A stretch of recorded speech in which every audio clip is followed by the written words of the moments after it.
بسم اللہ الرحمن الرحیم۔ شروع اللہ کے نام سے جو بڑا مہربان اور نہایت رحم کرنے والا ہے۔ درویش پیپل کے معزز دوستوں، السلام علیکم۔ محترم ناظرین، محل کے محافظ نے 3 آدمیوں کو محل کے دروازے کی طرف بڑھتے دیکھا تو دور سے ہی چلا اٹھا، خبردار، رک جاؤ۔ تینوں ٹھڑک کر رک گئے۔ رات کا وقت تھا اور وہ محل تھا حجاج بن یوسف کا، جس کے ظلم سے اچھے گھبراتے تھے۔ محافظ کو اس نے حکم دے رکھا تھا کہ رات کے وقت کوئی اس طرف آئے تو اسے گرفتار کر لیا جائے۔ ان تینوں کو دیکھ کر محافظ کے دل میں نہ جانے کیوں رحم جاگ اٹھا۔ اس نے ان میں سے ایک سے پوچھا، تم کون ہو؟ اس نے جواب دیا، میں اس شخص کا بیٹا ہوں جس کے آگے چھوٹے بڑے سب سر جھکاتے ہیں۔ محافظ نے خیال کیا وہ امیر المومنین کا بیٹا ہے۔ دوسرے سے پوچھا، تم کون ہو؟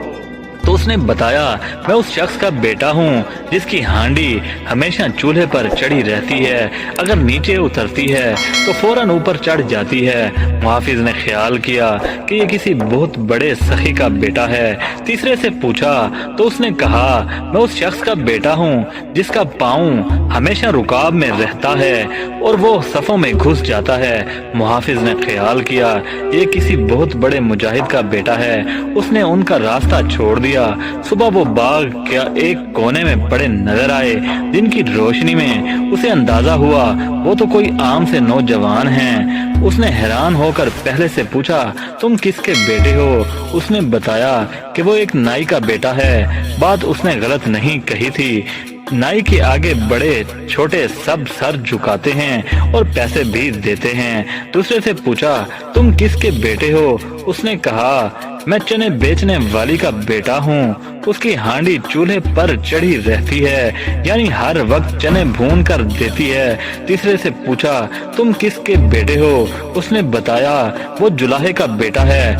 اس نے بھی درست کہا تھا، جلاہے کے پاؤں ہر وقت رکاب میں رہتے ہیں اور وہ دھاگوں کی صفوں میں گھس جاتا ہے۔ یہ باتیں حجاج بن یوسف تک پہنچیں تو وہ ان کی عجیب و غریب بیان بازی پر حیران ہوئے بغیر نہ رہ سکا۔